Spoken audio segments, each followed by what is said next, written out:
नमस्कार दोस्तों। नी notification out किया गया है फतलुज जल विद्युत निगम लिमिटेड की तरफ से अप्रेंटिसशिप ट्रेनिंग के लिए। दोस्तों, अगर आप इस ट्रेनिंग के बारे में डिटेल में जानना चाहते हैं तो आप इस वीडियो में कंटिन्यू बने रहिए। तो चलिए डिस्कशन स्टार्ट करते हैं। दोस्तों, फतलुज जल विद्युत निगम लिमिटेड हिमाचल प्रदेश के डोमिसाइल कैंडिडेट्स को अप्रेंटिसशिप एक्ट 1961 के अंतर्गत 1 ईयर के अप्रेंटिसशिप ट्रेनिंग के लिए ऑनलाइन एप्लीकेशन इनवाइट करता है। Now friends, we know why you should do apprenticeship training and why you should not do apprenticeship training. दोस्तों, अगर आप रिसेंट में आईटीआई डिप्लोमा और ग्रेजुएशन इंजीनियरिंग बैकग्राउंड से कंप्लीट किए हैं तो दोस्तों जो आप थ्योरी पोर्शन को स्टडी किए हुए हैं आपको प्रैक्टिकल में इंप्लीमेंट करने का अपॉर्चुनिटी मिल जाएगा। इससे क्या होगा, आपका स्किल इनहेंस होगा। Second, after completing apprenticeship training you will be given apprenticeship training certificate. तो दोस्तों इस सर्टिफिकेट को आप प्राइवेट कंपनी में सबमिट करके शो करके आप जॉब ले सकते हैं and you will be given more priority than freshers. Okay. Third देखिए दोस्तों, जब भी वैकेंसीज रिलीज किया जाएगा तो जो कैंडिडेट्स अप्रेंटिसशिप ट्रेनिंग कंप्लीट किए हुए होंगे वैसे कैंडिडेट्स के लिए वैकेंसीज रिजर्व होगा। देखिए अभी रिसेंट में ही फेल का वैकेंसीज रिलीज किया गया था, उसमें वैसे कैंडिडेट्स को ही लिया जा रहा था जो कैंडिडेट्स अप्रेंटिसशिप ट्रेनिंग कंप्लीट किए हुए हैं। अब दोस्तों जानते हैं कि why you should not do apprenticeship training.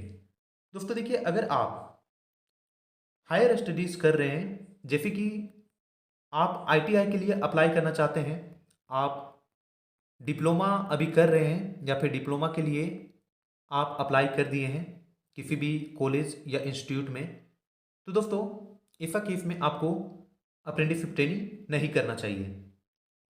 अगर आप डिप्लोमा के लिए अप्लाई करना चाहते हैं जैसे कि आपके पास डिप्लोमा का सर्टिफिकेट है, ओके, और आप बीटेक अभी आप कर रहे हैं या फिर आप बीटेक के लिए अप्लाई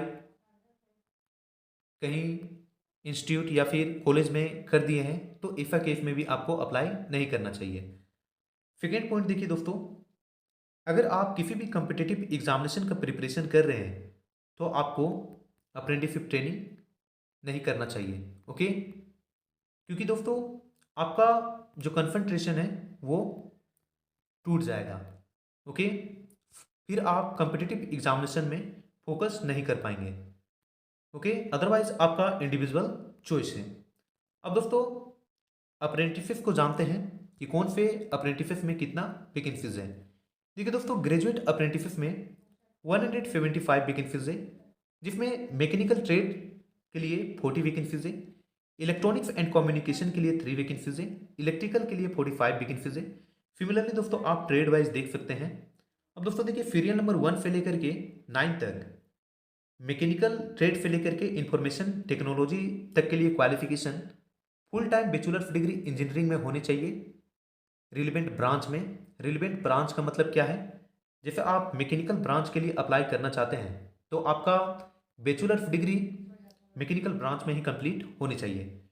ह्यूमन रिसोर्स के लिए टोटल 10 वैकेंसीज है। Qualification graduate with 2 year full time MBA होने चाहिए, स्पेशलाइजेशन एचआर में। ठीक है। फाइनेंस एंड अकाउंट्स के लिए टोटल वैकेंसीज 10 है। क्वालिफिकेशन ग्रेजुएट विद 2 ईयर का फुल टाइम एमबीए होने चाहिए, स्पेशलाइजेशन फाइनेंस में।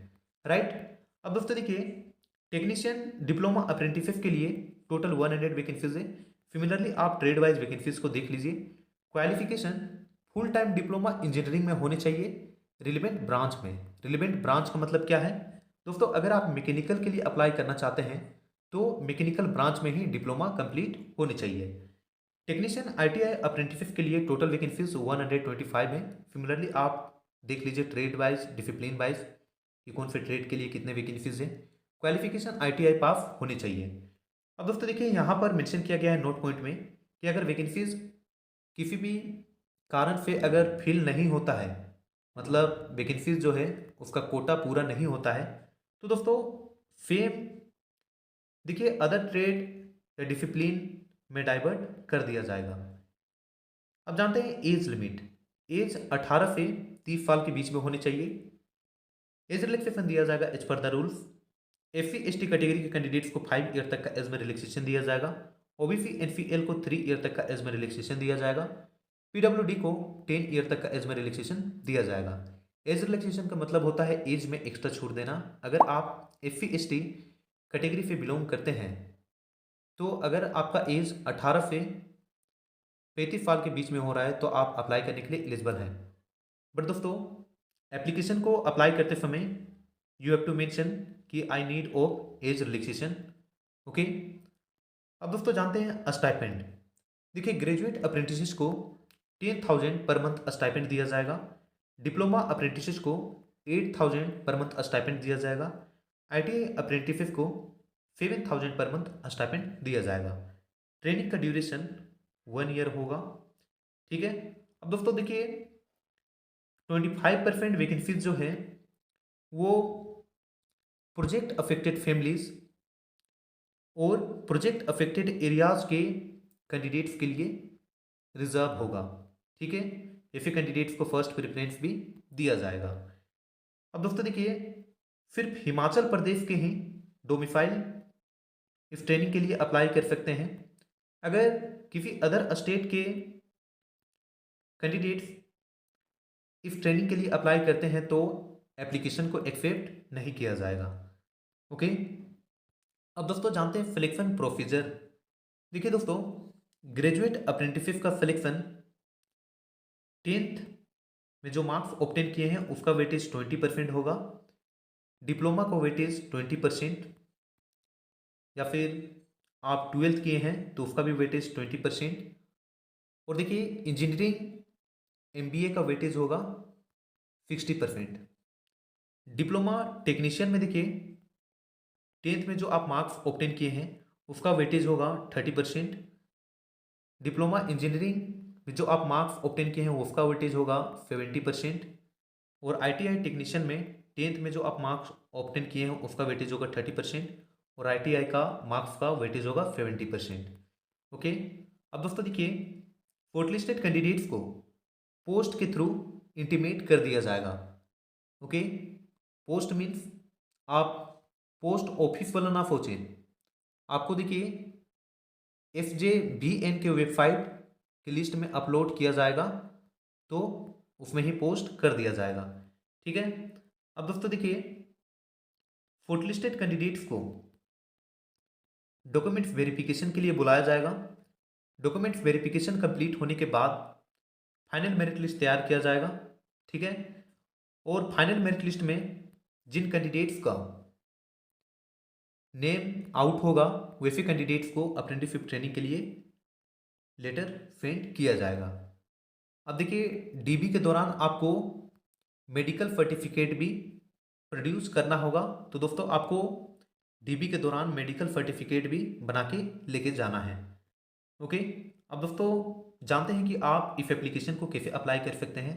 तो दोस्तों, अगर आप FJBN के साइट पे फर्स्ट टाइम अप्लाई कर रहे हैं तो आपको फर्स्ट ऑफ ऑल इस साइट पे विजिट करना है। पहले आपको रजिस्ट्रेशन करना है। ठीक है, रजिस्ट्रेशन करने के बाद आपको लॉगिन में जाना है।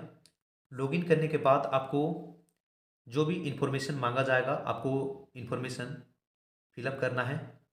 फिलअप करने के बाद सबमिट कर दीजिएगा एंड फिर रजिस्ट्रेशन स्लिप निकलेगा।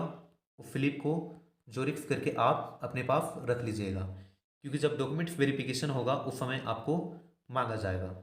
अब दोस्तों देखिए, SC/ST PWBD को इस एप्लीकेशन को अप्लाई करने के लिए किसी भी तरह का पेमेंट नहीं करना होगा। बट ये कैटेगरी के कैंडिडेट्स को छोड़ करके बाकी जितने भी कैटेगरी के कैंडिडेट्स हैं उन सभी को 100 रुपीज़ पे करना होगा। इसका पेमेंट आप ऑनलाइन कर सकते हैं, that is credit card, debit card, net banking, internet banking etcetera के थ्रू। ओके, और दोस्तों यहाँ पर आप देख सकते हैं कि फ़ोटो का साइज़ कितना होने चाहिए। 500 KB से छोटा का होना चाहिए, इससे बड़ा साइज़ का होगा तो एक्सेप्ट नहीं किया जाएगा। अब दोस्तों जानते हैं कि आप कब से कब तक अप्लाई कर सकते हैं। आप देखिए, 18/12/2023 से 7/1/2024 तक अप्लाई कर सकते हैं। आई होप दोस्तों इस ट्रेनिंग के बारे में आपको क्लियर हो गया होगा। फिर भी आपको किसी भी तरह का डाउट रहता है देन आप कमेंट कीजिए। I will try to resolve your problem. तो दोस्तों मिलते हैं नेक्स्ट वीडियो में इसी तरह के नोटिफिकेशन को लेकर के। तब तक के लिए जय हिंद, जय भारत।